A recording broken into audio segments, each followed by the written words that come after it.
want to really thank Chris McCarthy for being willing to coordinate this. There's information about Chris in the whole camera. Chris has been in the museum for about 20 years now. She was 24. Okay. She started when she was 18. People did ask me that.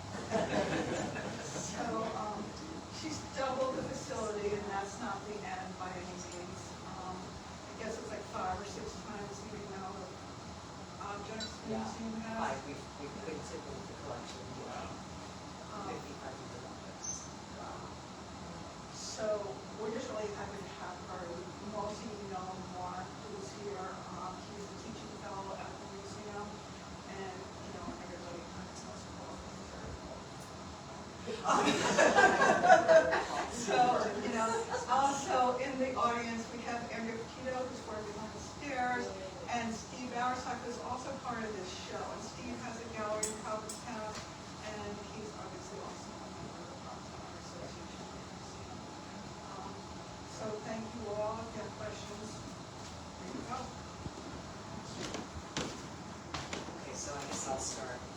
I want to thank Helen for, masterminding this and getting me to Orleans 3 times in August. That's probably the biggest feat that she has made happen like a magician. But when we were talking about this project, I said, Helen, I have a lot. We own this estate, like the Orlowski Freed, the Forest Bailey. These are estates that have been gifted to Pam. They are not part of the permanent collection. We are not selling the permanent collection.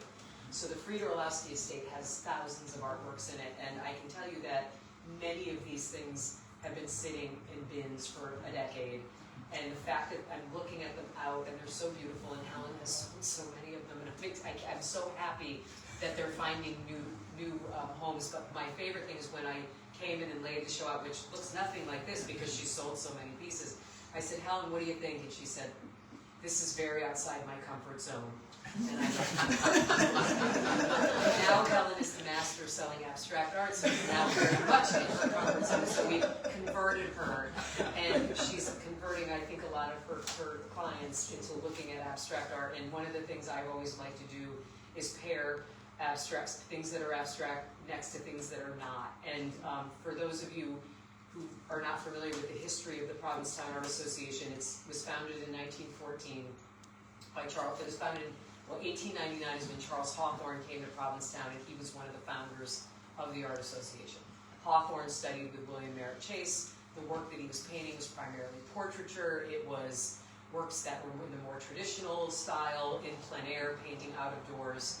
And that was pretty much the kind of the clientele that was painting in Provincetown until 1913, when the Armory Show happened and Duchamp created the new Descending the Staircase, and the whole art world blew up because modern art was being introduced into the art world. And what happened in Provincetown is that from 1927 to 1937, more abstract artists started moving in. Hans Hofmann came in and opened a school, and the traditional artists refused to show in the same gallery as the abstract artists for 10 years. There was a 10-year rift where they had to have 2 separate shows because these artists wouldn't show with those artists. And we have this petition that if you started it up here, it would roll all the way to the floor of these artists that finally signed on after 10 years and said, this is ridiculous. We're all being influenced by the same landscape, and I think that we should all try a show together. And so they did it. And if you've ever been to the museum itself, you see an 1820s captain's house paired with a very modern wing. Well, I thought that was a really good idea until the whole town tried to run me out because why would you put something modern next to something traditional? I'm like, oh my God, it's 1930 again in Provincetown. You can't have something modern next to something traditional. And I was like, this is really, really out there. But we did it anyways because I don't really listen well. But anyways, it's true to the mission of the museum. We don't just preserve the legacy of the art colony through historic art. We promote over 850 contemporary artists on an annual basis. And the museum really reflects that. And so when Helen and I were talking about this, she titled it Enduring Inspiration, and I think a lot about contemporary artists who are still inspired by the same thing that Charles Hawthorne was, and William Freed, and William Orlowski, that you're looking at the same landscape, thanks to President Kennedy, 70% of Provincetown is unbuildable because of the National Seashore, and that light and that landscape are still so important to artists today. And so the idea of this was to kind of pair some abstract artists with some working contemporary artists who are painting in more of a realistic style, and see how it worked, and see what the tension caused. And I think it's working really, really well, because every time I come in here, it's a different exhibition, which is kind of fun. And so that was the premise behind all of this, and having Mark and Paul and Steve and Jonathan, you know, have their work here too. And again, like, I know this, I know that. Like, I lived in Provincetown for 24 years, and it's like, I've seen this. And even Orlowski and Fried, like the colors, that, like the watercolors in particular, I've seen that. And it's like, you know, you start, like your brain starts to register when you look at so much art. And so the idea of pairing this work together, I think, was really kind of fun, and I'm really glad that we did it. So that's the premise behind it. So why don't you talk a little bit about what you're supposed to talk about? I'm not exactly sure what I'm supposed to talk about. What you just said is interesting, because actually when Colin was so kind to bring me into the gallery, my work was actually very influenced by this sort of abstract expressionist work, and it's just not, these are some of my latest works where I am doing much more representational work. I'm still trying to, you know, push the color, because as Chris was saying, like, if you live on the Cape long enough, the sky can be any color. It really is remarkable. Yeah. So I always thought that was like my free license to paint whatever I wanted, because I was like, oh, you can make that yellow, that sky yellow, and that's gonna make the painting work. But so if my work from like 20 years ago, or 15 years ago, I think is about when I joined, right? It would look more like like these other pieces.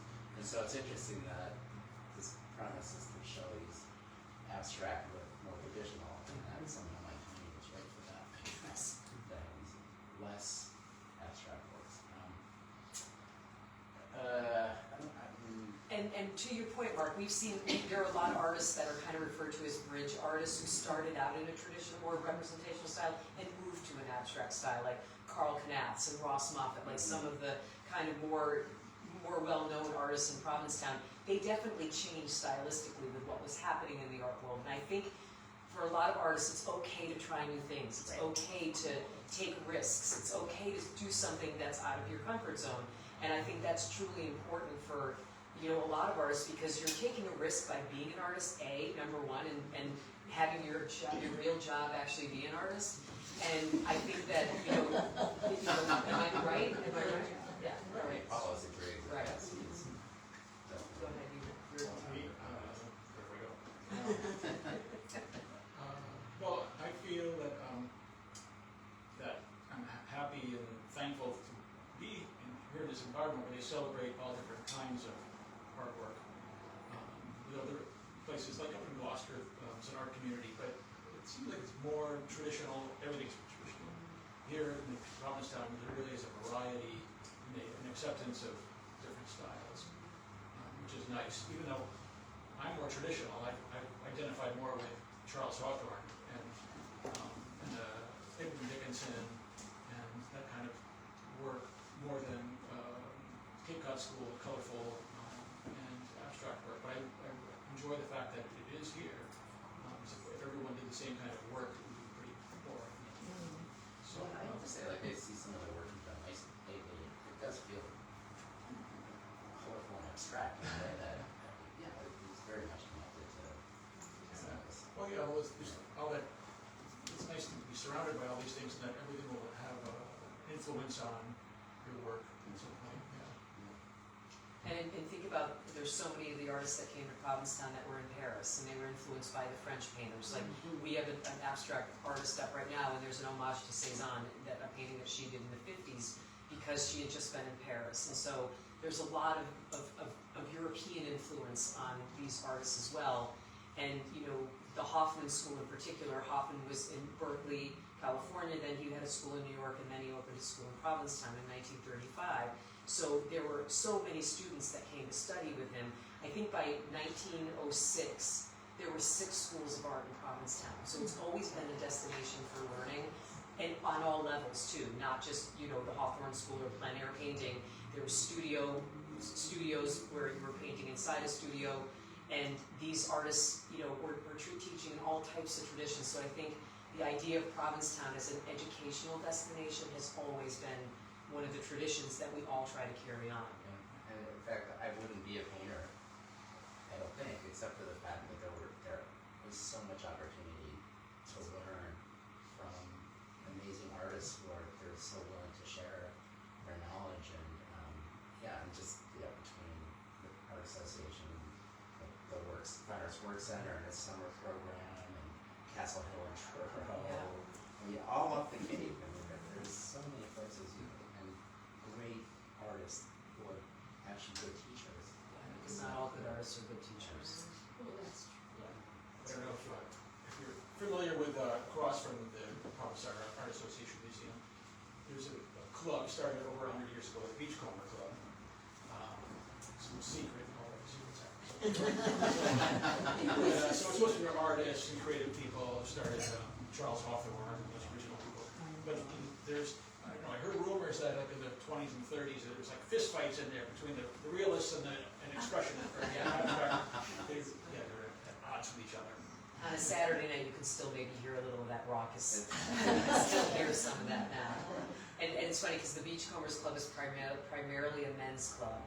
And I was not well for that because I've been listening to them for so many years across the street bickering about this, that, and the other thing. So they borrow our chairs for their Thanksgiving dinner every year, and they park in my parking lot every Saturday night. So one time I said to them, no chairs, no parking lot unless I get to come in. And they were like, okay, so I'm not a member, I can't be a member, but I can go in whenever I want. Yeah.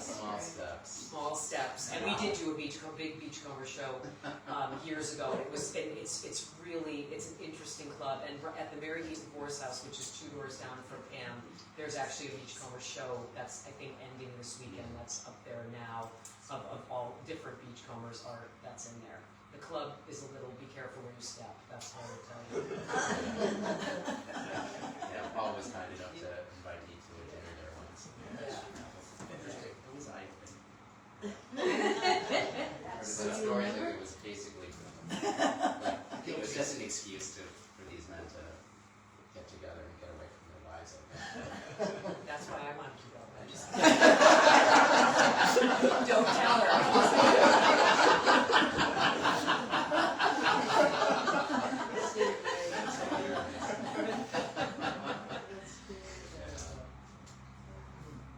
One thing that I've been thinking about is, because obviously this is a very commercial endeavor I have here, but the first president of the Art Association was the president of the local bank. And it's really important. It's like there's all you guys that are supporting in all different ways, and then there's all the artists. But the business community has, from the get-go, been a part of the Provincetown Art Association and Museum. Yep. Yeah. William H. Young, that was who the first president. He was the president of Siemens Bank, and Siemens Bank has been one of our partners. Siemens Bank will be 175 years next year, and PAAM is 111 years. So that's how long we've partnered with Siemens Bank. Yeah. So those collaborations are really important too, and that's some of the things especially in the last decade. There are so many nonprofits on the Cape, especially on the Outer Cape, and we're all trying to do different things, but we're doing a lot of overlap. So now we're like, why don't we collaborate? So the idea of this is a collaboration, what we're doing here with Helen, which I think is great because it's getting us to Orleans, which there should be more of this, like bring Provincetown, don't just be at the end, keep going. But the idea of collaboration, so for example, during COVID, right, when there was this federal earmark money that came into Massachusetts, the Fine Arts Work Center in PAAM, 20 summers, Castle Hill, and the Wealthy Preservation Hall, we all applied for a grant to fund our youth education programs. We got it, which was shocking that the money was going to come to the Outer Cape. And it allowed all of us to do really advanced youth education programming. So 2 weekends ago, we did a big celebration at Castle Hill on their lawn with a band and pizza and ice cream and kids and kids and kids and all their artwork and their families. And it was like, this is because we did this together. Because otherwise, if one of us did it, it wouldn't have worked that way. Because now people are thinking, I'd rather fund something that's going to help 5 organizations than 1. And so I think the idea of collaboration has to be essential to the way we operate, or all of us are going to sink, and none of us want to do that. So that's become really, really important. And like the Fine Arts Work Center, where Mark had worked before, we've been partnering for them in decades. And why wouldn't we? I mean, it's just like, why wouldn't we? And I think that's so important to do that. You're right, I mean, it's finite funds. Yeah. Out there. Yeah. And with Fried Gorlowski, we did 2 major exhibitions, but we did it with the Cape Cod Museum. We had works on paper, they had oils. We had oils, they had works on paper. So that was a collaboration we did years ago because Lillian supported both organizations and she wanted both exhibitions to be at each museum. So we did joint exhibitions with different bodies of work. And that made a lot of sense because it got people from the Mid-Cape to Provincetown and vice versa. Chris, would you talk about Lillian and her Oh, husband? sure. Yeah, just a little bit about that. Yes. So Lillian and Fried were married, and they basically studied with Hoffman in New York at his New York school. Lillian, how do I explain Lillian? She was about 4'11" on a good day. She was tough, I'll tell you. I was afraid of her for quite a long time. She was on the board when I was hired by PAAM and looked at me kind of like, are you 18? That was kind of the question. I was like, no, I'm not. But, I just look young. But Lillian, I have to say, ended up being one of my biggest allies. When we were building PAAM, she was very close to the director of the Hoffman Foundation, the Hans Hoffman Foundation. She basically beat him up into matching dollar for dollar. Every donation we got from a Hoffman student, the foundation would have to match it to name the Hoffman Gallery, which is the biggest gallery at PAAM. And I was having a lot of trouble with the community. They hated the building. They didn't want to shut it down. And she took me aside one day and she said to me, you have to finish this because you started it. And I'm like, okay. And she's like, and don't ever let anybody tell you that you can't do this. And I was like, okay. I'm like, I can do that. She was a very powerful woman. And they were responsible for getting Hoffman to open his school in Provincetown. So I'm pretty sure Lillian was the first female student to study with Hoffman. And Lillian had 2 apartments in the West Bath building in New York, and they had a house in Provincetown that Fried basically constructed. He was a furniture maker as well, and that's how they made some money, was him selling furniture. They did not see a lot of art sales in their life. And when Fried died in the 80s, so I never met him, but Lillian and I became good friends. Like, you would go out to lunch with her. She'd invite you to lunch, and she'd give you the check. Okay, and she was very, everything. Her car was like literally held together by duct tape, and she had this beat up old car that had just electrical tape all over it, and then after she died, unbeknownst to any of us, she had a $1.8 million estate in cash, treasury bonds, and 4 Hans Hoffman paintings that I'm sure she made him give her. I know she didn't buy them. And so Lillian also had a very specific mandate with this estate that whatever organization was going to assume this estate was going to do a grant for painters, only painters. Not mixed media artists, paint, and nothing else on it but paint. For artists over 45 who had financial need and no gallery representation. So it's a national grant. We've been doing it since 2010. We have given out $500,000 so far to artists from all over the country. You have to be an American citizen. She wrote the guidelines for this. We were not the beneficiary right away. The executors, Myrna Harrison and Claire Sprague, had to interview a few other organizations, and of course they were definitely gunning for PAAM to get this. But could we, A, carry out this grant, B, sell the artwork, because all the artwork we sell goes back into conserving it and goes back into the grant so that we can keep doing this. And we've done it now for 15 years. We've been doing this grant, and we have supported artists from all over the country. And then they get an exhibition at PAAM, and that exhibition is always off the hook. It's really super, super cutting edge art, and these artists come from all over. And that was Lillian's dream, was to have that grant, because she knew how hard it was for, especially older artists, 945, that's not even old, but not emerging artists, to actually make it. And so this grant was her legacy. And when people say to me, why can't I have mixed media? I'm like, because Lillian said so. But my favorite story though is we did a show of Freed's at PAAM. Bob Henry, who's 93 years old, who is also a student of Hoffman and a very good friend of Lillian's, he curated the show. Beautiful exhibitions. Wait a minute. I get a call. There's a woman downstairs moving the artwork around. And go down, and there's Lillian switching out the work. I'm like, what are you doing? I don't like what Henry did. I said, well, he's the curator. I don't care. I call Bob Henry. I go, Bob, Lillian's moving your show around. He goes, let her. So Lillian had a lot of power in her little self, and she taught me a lot. And so I feel very strongly about, and she would be so happy that this artwork was out and being seen and going to collectors' homes. That would make her really, really happy. And Fried was so prolific, and we have shingles and napkins. I have everything they've ever painted out in their life. And it's been kind of a labor of love, but that's the story of Lillian and Fried. So, yes. And the books that we have, those books were done after they both passed away, so there's really no new information about them. So the information that's in both of the catalogs is very up to date and really, really interesting about their life together, and how they loved Provincetown so much. And I feel very honored to be the steward of this estate and this legacy. And the fact that we're helping, like, I ask for money every day to get the phone call and say, hey, guess what, we're giving you $10,000 and you can do whatever you want with it. And it just made, I mean, we've had people, one lady we called, she was from East Boston, and we told her, hello, this is Chris from the Provincetown Art Association. Yeah, what do you want? And I said, you're a recipient of the Lillian Orlowski.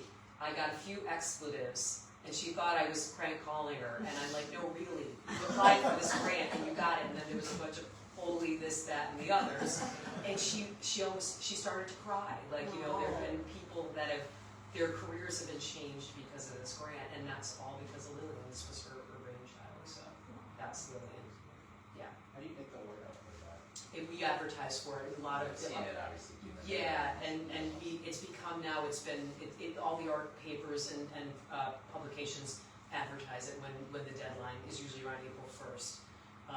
And so, yeah, we've had very good success. We usually get between 400 and 500 applicants from all over the country, and it's usually 2 to 5 recipients. And we bring in curators, artists, and museum people, and the jury changes every year. It's 3 people, and it's different every single year, who decide and it's a blind jury, and they decide who the winners are going to be, and then we give them a pool of money, and they actually decide how much money each one should get. So it's usually $40,000 to $45,000 that we give out with each round. So yeah, and they can do anything they want with the money, and we, you know, whatever we want. So it's been, and again, that I'm really happy and proud that we were able to steward that, because it makes a huge difference. And but only paint, and that's the thing. Why can't I have this on? I'm like, because Lillian said so. I can't change it. That's the way that goes. So what do they do with the money? A lot of them rent studios, supplies, art supplies. I mean, framing, that's so expensive if they don't, because a lot of these artists don't have galleries. So it's really to support their careers more or less. Some of them use it to pay rent, some of them use it to pay bills. One guy was living in his car in Arizona. Now he doesn't live in his car anymore, you know, like that kind of thing. So, yeah. The stories are really good, and the art is exceptional. Like, but my favorite, and then I'll stop talking, is that this artist, these were some of my favorite paintings. He lives in upstate New York, and he does these huge paintings, and they're kind of these, you're looking inside his space. They're interiors, and they're just brilliant. And when we hung the show, he came in and I said, so what do you think about this, your work, seeing your work in a gallery, in a museum? He's like, I've never seen my work outside my studio. He had never had an exhibition before. He had never seen his work, and they're huge, so he does one at a time. So he'd never seen them next to each other, or talk to each other. I was like, you're joking? He's like, no, I'm not joking. He's like, I've never seen these anywhere else but my studio. And then he got picked up by a gallery. That's amazing. Yeah. You mentioned the stories, and I was just wondering, have you thought about putting some of those stories together into like a booklet or something? I was thinking just that it's really important to let people know how important it is to make donations for artists who are really struggling. Yes. I think that would be a very powerful. I'm going to write a book, but I'll have to leave the country when it comes out.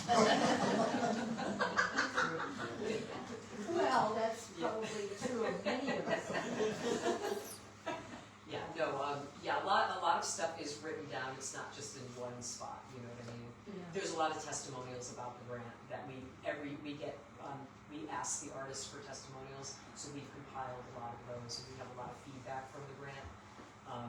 Yeah. What do you think instigated? It's so interesting to me that this was directed at older Yeah.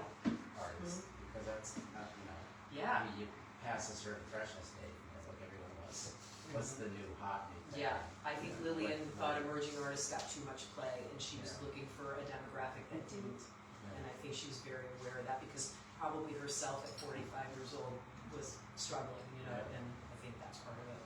And she lived to be almost 90, I think, so, yeah.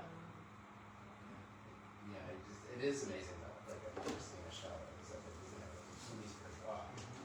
She had her first show at Oh, later. 70 Yeah, or something yeah. like that. And yeah, the show I saw, she was in her 90s or something at that point. Yeah. There's always, it's nice, like, yeah, to be an older artist and then to know Yeah. that they're still like, You're Take it, mid-career, you can take it. 45, you're mid-career. Well, 62. but not everyone can do art from a young age. That's right. Because it's not usually very lucrative until you have been doing it for like 20 or 30 years. I didn't start So, painting till I was People 36. have families, they have a Yeah. car, trying Yeah. to keep together Yeah, somehow. absolutely. And yeah, it's very hard. So it's not unusual, I think, for a lot of people to finally kind of take off when their kids leave home. Yeah. Did you have a question right here? Yeah, I want to go back to the new descending the staircase. Oh, yeah. You mentioned that as Yeah. this seminal moment. 1913 Armory Yeah, Show. but like, I saw the show at the Musée d'Orsay, I think, and the Smithsonian put together, and it was about 1874, like, and that was like the moment. This was in America. Right, Yes. so why did it take so long to get to America, and like, what was the difference there? Why are European museums funded and American museums are not? I mean, I think Europe was way ahead in the art game, for sure. Yeah. But Marcel Duchamp was French. He was, but he was living in America. Oh, he was Yeah. living in there. Yeah. Okay. Yeah. It's like the world blew up with that piece. Yeah. Christine, I was just going to ask about Lillian's legacy and her, what is probably called her foundation. Is it possible for those of us who would want to support it and maybe support it financially? Yes. Is that also open, or is it Yes. just her own? So with that gift, we named our museum, Yes. school is named after Lillian and Freed, but there is a fund, and Yes, it that's goes what I into, was saying. yes, so that can Yes. always be added to, absolutely. We actually have a lot of funds that can be added to, but that one in particular is making, we know it's making a difference because we have the data, but, yes, the I answer to have that. such an interest and also respect of Thank what she you. has done. I And I'd agree. like to hear more about that. Of course, I'll take you on a tour. Could you talk to us about the education program that you do for the kids at the Cape? Yes. To hear that too. So, Buses that. We've always had a student curating program at PAAM where kids come in, they look at stuff from the collection and they make a picture in response to it. That was sort of the base program. And 16 years ago, we decided that we needed to do more because art teachers, there was like the one art teacher who had been at Provincetown schools for probably 100 years, and it was like she needed a break. And so I had hired an educator, Lynn Stanley, and she said, what do you think about us going into the schools and recruiting kids for an after-school program? Okay. So we went to Provincetown High School, and I'll never forget this, we were in the auditorium, and all the kids were in there like, rolling their eyes and like, hey, come to PAAM and take free art classes. And someone pulled the fire alarm, so everybody ran out. And we didn't tell them anything. I was like, really? I'm like, did you really do this? So we had to go back and tell them, come on, it's like, come to PAAM, you can make, we're going to supply everything. You just have to show up. And, a few kids trickled in. And then it kind of, like a few more trickled in. And it took a few years to launch it. But basically, we have 4 youth education programs. Art on the Edge is our flagship program, which means, Art Reach is our flagship. And those are kids that come in after school we have targeted kids at risk. I mean, for those of you who don't know, there's a really bad drug problem on Cape Cod. There's a really bad alcohol problem on Cape Cod, and a lot of these kids, these are their parents, grandparents, sibling type of situations. And so we wanted to do a program where there wasn't a criteria that says you must draw this or you must do this.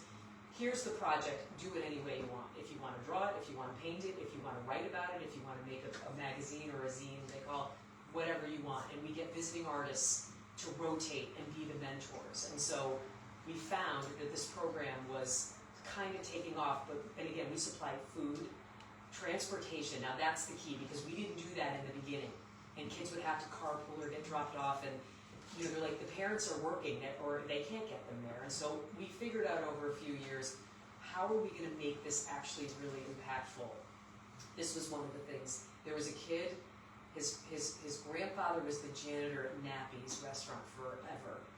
And he came into the program and he didn't say anything for like the first year. Not that he couldn't, he just didn't say anything. And he decided for his final project that he was going to take a Requiem Mass, a musical piece, and he was going to rework it. And that's what he wanted to do in relationship to these paintings. When I tell you that when I heard this, I literally almost lost my breath, and we blasted it through the museum at an opening one night. It was one of the most hauntingly beautiful things of a kid who didn't say anything. This was what was happening in his mind. And then what happened is he graduated from Provincetown High School, and he was not going to go to college. He was going to take some classes at 4Cs. So he said to us, I want to keep doing this. So we wrote more grants, because these are all grant-funded programs, and we started a mentor arm, and those kids get paid to work with the new kids that come in. So fast forward 16 years, we now have 4 programs. The Art Reach, Reaching Forward is the mentor program. Art on the Edge is a Saturday program, and that's for mostly middle school. And then Little Artists, which are like 4 or 5 and 6 kids that just make stuff, you know. But we are now busing kids in all the way from Yarmouth, Dennis, Brewster, Harwich to PAAM. And then the Provincetown High School closed in 2013. No more high school. K through 8, no high school. Nauset High School is the closest high school. So then, as this program continues to grow, now we need more transportation. So you can see the Funk Bus. We do work with the school systems to get school buses, can drop them off, but we have to get them home. So we hire transportation. These programs are about $200,000 a year to fund these 4 programs. But I'm going to tell you this. In 2012, when the Obamas were in office, Michelle Obama spearheaded the President's Committee on the Arts and Humanities. She put out an RFP for youth education programs. 500 applicants, 12 winners, and we were one of them. So we got to go to the White House with one of our students and meet Michelle Obama, and we have a large life-size cutout of her upstairs in the school. We got $10,000 and a seal of approval that our programs were model programs for small rural communities. And now the program has grown that we have waiting lists. So what we did is we started doing them at Pres Hall using some of their space, because we didn't want waiting lists. During COVID, each kid got a kit delivered to their house, and we did Zoom Art Reach. And the parents would say, my kid won't do Zoom school, but my kid will do Zoom Art Reach. And that's how important, because they're not just learning about art making, courage, leadership, all that kind of stuff. And my favorite of all stories was the first year this girl said to me, I'm not going to school. I'm not going to college. I'm going to collect unemployment. I said, really? I said, you know, you have to have a job first before you. I do. She got into 4 art schools. So we helped her get into school. It goes way beyond. And my office is actually in the school. The things I hear, half the time I have to Google the words because I don't even know what they mean. But these are the weird kids. These are the kids that don't play sports. These are the kids that are the outcasts, and this is their place. And they curate exhibitions. Like, we had a reunion exhibition last year. One is a professor at Mass Art, and one is an art teacher in Salem. So the idea of you can be a creative person and make a career out of it, that's the end game with these programs. And it's the little kids, they just want to come and make a mess, and it's so fun because they love, you know, they go to the beach and get a fish and make a print out of it, you know, like stuff like that. But they're working with some of the most important artists in Provincetown right now. And when the Fine Arts Work Center fellows come, we have them come and teach. And it's like, it's really an extraordinary way for young people. And the kids on the Cape know way more about art than you think they do, because half of their relatives are artists. They know the difference between watercolor and oil. They can already tell you that, and they think like, how could you even think I didn't know that? You know, as it. But and they're really smart kids, and we love that program. So as long as I'm the director there, those programs will always happen. So, and we're trying to endow. So we are working on endowing some of those programs as well. Yeah. Do you paint too? No. I don't. I actually studied photography for a long time, but I would say that if I had to choose what is my artistic thing, it's curating exhibitions. That's where my creativity comes through, is curating a show. For me, that's when I feel the closest to art. I love objects. I've always loved handling objects. I love museums. This is what I've done my whole life. This is all I know how to do. I can cook too. I did. I have a master's in art history and a master's in museum studies. Yeah. But my art history degree is in Italian Renaissance art, so it's where a lot of them were looking at the Renaissance painters. All right, ask them questions. Paul, could you tell us why you got interested in the fishermen? Why I got interested? Shadow fishermen, and that whole scene, and you do such a great job. Oh, thanks. Well, it's, I went to Boston University, and the program there was very focused on anatomy, painting from life, painting models, human figure. So when I was transitioned, 20 years later, I went through this illustration phase, and when I started doing oil painting again, I went out and was looking for things on the Cape to paint, and I think it was springtime, and it was kind of gray day, and I just didn't feel that inspired, by the landscape that I was seeing that day.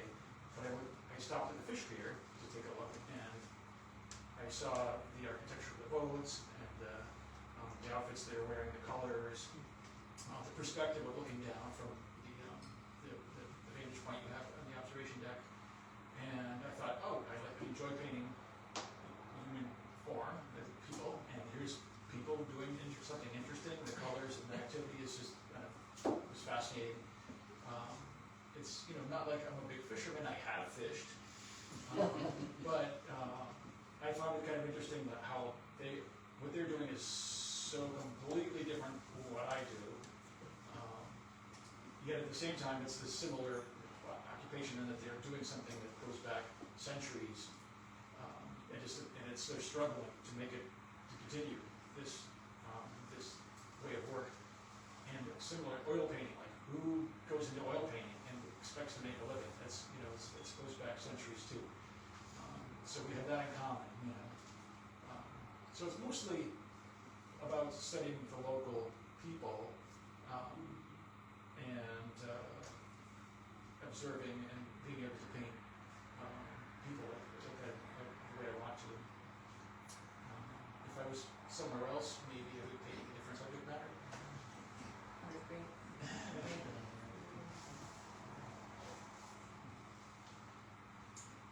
Steve, did you have a question for someone? I did. So I have a question for you. You spoke up first. What's an artist do to take to get their artist part of a permanent collection of, like, say, PAAM or Cape Cod Museum of Art? How's that? So we have a collections committee, and it's about 12 people that are artists, collectors, dealers. It's a group, and it was a rotating committee. And anything that comes into they meet like 4 times a year, and they review we have a very specific collections policy. So say, for example, a piece comes in, first of all, we look, do we have anything by this artist in the collection already? If we do, how many? So like Ross Moffat, I think we have 180 Ross Moffats. Okay. Should we take in more Ross Moffats? I don't know. Is it an exceptional one? Yes. And I'm really greedy, but I don't get the vote, which is good because I would take everything. But anyhow, so then we look. The art has to have a connection to Cape Cod. The artist has to have a connection to the Cape or the islands. That's a very loose kind of rule because if you blew through a weekend and you make a painting in Provincetown, as far as I'm concerned, you live here. So then we look at if we have 3 things in the collection already, what era are they from in the artist's career? So the whole goal is to have an artist and an arc of their career. So if someone said, let's see Steve Garsock, this is early, this is mid, this is current, you know, that type of thing. We don't want all of the same style or the same era. That's another condition. What's the condition of the piece? We have a John Singer Sargent painting in our collection, but it's got a giant hole in it and has duct tape on the back. So it's like, it's you know, it's in horrible condition. It probably should be trashed, but it has his signature on it. So it is. So you're looking at the condition of the work. And so lots of times, you know, if something gets gifted or potentially gifted, we have 3 that look just like this. Sometimes we'll go back to the artist and say, do you have something from another part of your career? And then someone's like, well, I don't like that career. I don't like what I did then. And we're like, yeah, but this kind of isn't about that. And we've had instances where people have gifted pieces by a living artist and they're like, well, I don't want that piece in your collection. And it's like, well, you don't really get to tell us because it's not yours anymore. So there's that. So there's a very specific criteria that the collections committee looks at, and then they do a deliberation, and then they decide. And that's how works get in the collection. Do you have an off-site storage somewhere? Oh, yes, I have 4 off-site bays in Truro, but we have 4,500 square foot of storage underneath PAAM, which now that's 20 years ago, that was a great idea. That's not a great idea anymore because of climate change. So one of the things that we're thinking in one of our long-term goals is we're going to have to build something off-site that isn't going to be underwater in 50 years. So that's a big, big, big issue. When 2 Decembers ago, when we saw water from over Angel Food's roof and hit our 2nd floor, and I saw it with my own eyes, and when the streets started flooding in the west end and the east end, we knew that this was because we're 18 feet above sea level, but we're not going to be forever. And so it's very convenient having the collection on site. But as the value of the collection increases, we have to think really smart about how we're going to make sure it's always taken care of and building something off site. I'm going to turn Helen's gallery into my store. I'm just gonna keep moving it out. Yeah. Yeah, the truth is, I've been to the museum 4 times in the last week to pick up more work because people have been so positive about this exhibit. And then Chris had to bring more tonight when she came down. But a couple other things that happened to me was once I was there to pick up work during the opening of the 12 by 12 show. And that was like, for somebody that doesn't really like crowds, it was like 500 people. It was like the place was packed. And the 12 by 12s it's all a fundraiser for the museum. If you want to go to the museum now, though, they also have a great exhibit of Hopper drawings. And Hartley, with Marston Hartley, it's a Hopper Hartley drawing show. That's only up for 2 more weeks. And the other thing that I experienced, I've been to a lot of openings at You the saw a lot of museum. screaming children yesterday. That's what I was going to say.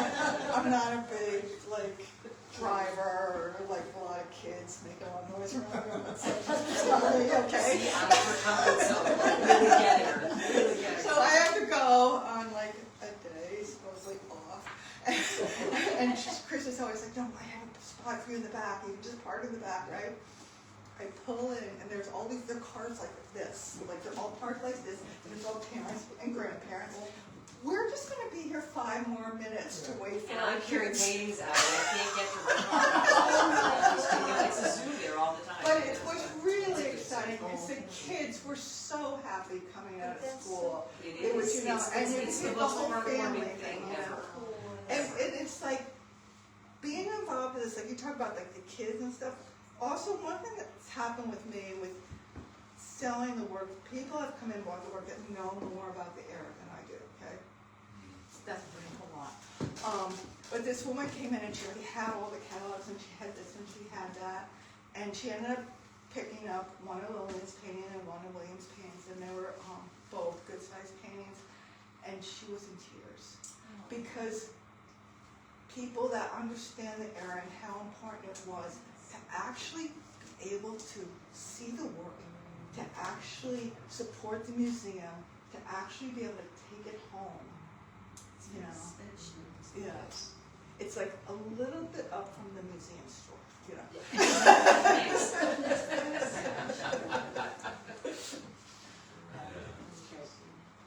must be rules about selling the work. You can sell the work, but you probably can't sell it. at the museum? Yeah, well, I sell, yes, that's a big, like, misnomer. All museums sell artwork, every single one of them, yes. When solo exhibitions happen at the Met or the Whitney, there's a gallery involved, and the artwork is being sold, or acquired, or whatever. It all goes under the radar, but it's very, you don't see red dots on the museum shows, you see them, on the members shows and things like that, but, because members can set their own prices, and that's a whole different tier. But with museum exhibitions, unless it's part of the permanent collection or some other museum's permanent collection, those are not for sale, but all artwork is always for sale. Yes, yes, indeed. Yeah. And, but with this work, and that's why I said that very clearly, these are not part of the permanent collection. We have many Frees and Orlowskis that have been accessed into the collection, but the deal with this is that we could sell this work. It was supposed to be, they wanted us to sell it, because otherwise 30,000 things would sit in the warehouse, and Is it already framed, or did you? no, get it we framed a bunch of stuff, yeah. Now I have to go do more. So she's like, just bring me some unframed. I'm like, I feel like Chris, I need more, or I meet you in the back parking lot. I feel like we're doing drug deals here in the parking lot. But I've gotten an email from her every day, sold, need more, sold, bring more, sold. I'm like, Jesus, Helen, what are you doing? I was like, I'm trying to sell some of these for 10 years. And thank you for that, because like I said, it's making such a difference in getting this work out into the world, and I think that's what Lillian really wanted, was for the work to get out.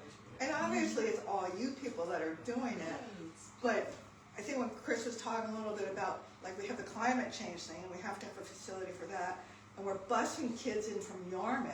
Yeah. I mean, the museum is those big, and exist.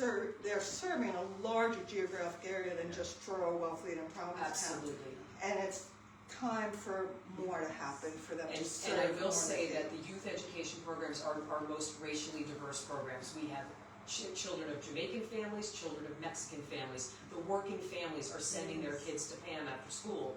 And so we've seen those parents who have never been in the museum before come when their kids have an opening, and it's like, giving them flowers, and their kid has a piece on the wall, because we do 2 exhibitions a year of the kids' work that they make over the course of their semester. And it's one of the most heartfelt things you could ever see. And it's so moving, and that these kids, really get into it too. Like they do, like one year, the kids we had a setup for them to sell their work. So one made jewelry. We do the canteen marketplace every year where they make white line woodblock prints, or they make sculptures, and they can sell them too. So they're learning about commerce. They're learning about how to curate an exhibition. They're learning about museum studies, like all that stuff. And it's extraordinary. Some of them are really, they migrate toward it very much. Others are sort of like, this is all right, but that's okay. We don't expect all of them to love this. But for the kids that do love it, it's one of the greatest things to see, because they take it very seriously too. Like, they are employees of the museum.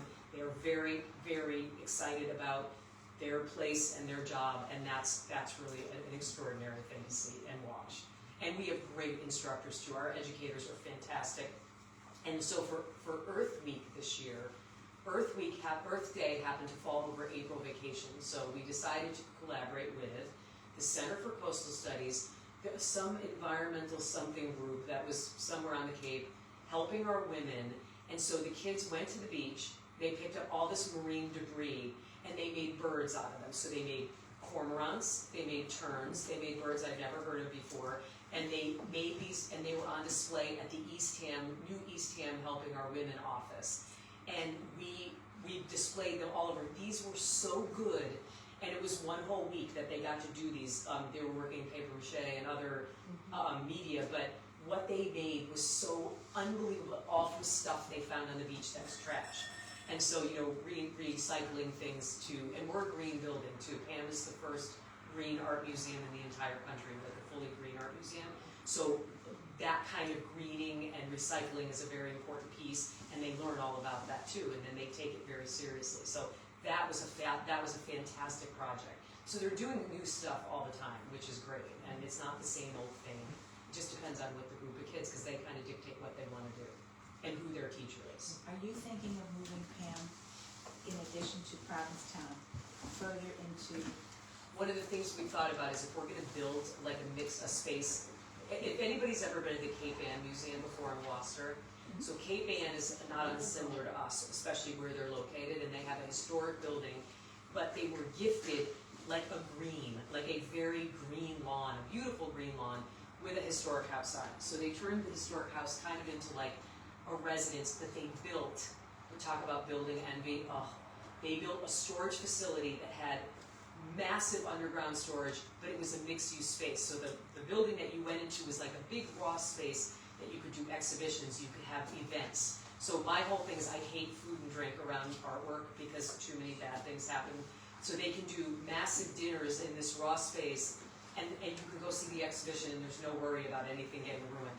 So that's kind of been my model, and I've been thinking about that a lot, that if we were to construct something new or retrofit an existing building, I would love to see a multi-use space. And if it happens to be this further, coming this way, I would love to see classroom spaces, studio spaces. I was just invited to speak in Truro, the Walsh property, which is a massive property. So one of my board members is on the committee, and she's like, just talk about like, if you were given like an acre at the Walsh property, what would you do? And I was like, okay, I would build 20,000 square feet of storage. I would have, on top of that, I know, right, because I think lofty, I would have 20,000 square feet of storage. I would have mixed-use spaces that, like, video, we do a lot of video stuff now, and we live stream things and all that. There would be a video studio, there would be artist studios, and then there would be housing. Because that way I'd have built-in security if I had people living in the space, right? So that's what I said to them, that's what I would want. And they were like, wow, that's big. I'm like, I know, you asked me, and I'm telling you. So that's what I would think of would be a mixed-use space. Because we used to do this program, and I would love to do this again. We have lots of PAAM members that live between Orleans and Brewster and Harwich. A lot of them have their own studios. So we used to do PAAM classes in their studios. It got a little iffy with the insurance, so that was something that, but like Heather Bloom has the most amazing studio, and she would have a PAAM class in her studio. Tom and Carol Odell would have a PAAM class in their studio.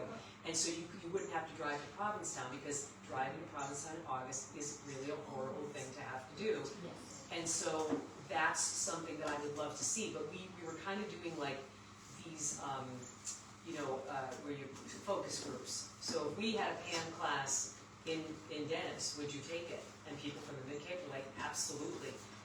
There are still people in Provincetown, I would never go to Dennis. It's like, you don't have to. I got that too. It's not like the Provincetown Art Association. There's always going to be the Province. 460 Commercial Street, unless it goes under the water, is not going anywhere. But there's that. Why would I go to Wellfleet? Oh my God, why would I go to Wellfleet? And that kind of stuff, I just kind of disregard that. But I think that the overall response was yes, absolutely. If it made it easier for me and I did not have to drive to Provincetown in the summer, I would totally do a class there. So that's kind of what we're thinking about, is that kind of thing. I like to think big, I do, I really do. And as much as I love Provincetown, we serve so many people on Cape Cod. Like, we've done things in Falmouth, we've done things, in Sandwich. It's like, why not? The name Provincetown isn't going away anywhere. PAAM will always be part of wherever it is, but I think it would be a great idea. So yeah. And our little experiment here with this is working quite well. So yeah, this is one of our focus groups. So does anybody have any more questions, or would you like another drink? And chat casually, we'll check the art. You want some water? Want some water? No, I have my water right here. Thank you. Thank you guys all for coming.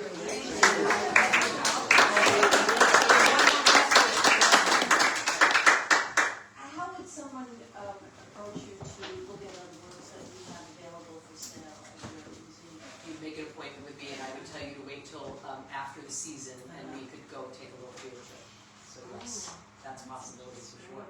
Because the work that's for sale is not digitized or anything like that. It's just you coming out with me, and we rummage through racks like that type of thing. It's fun.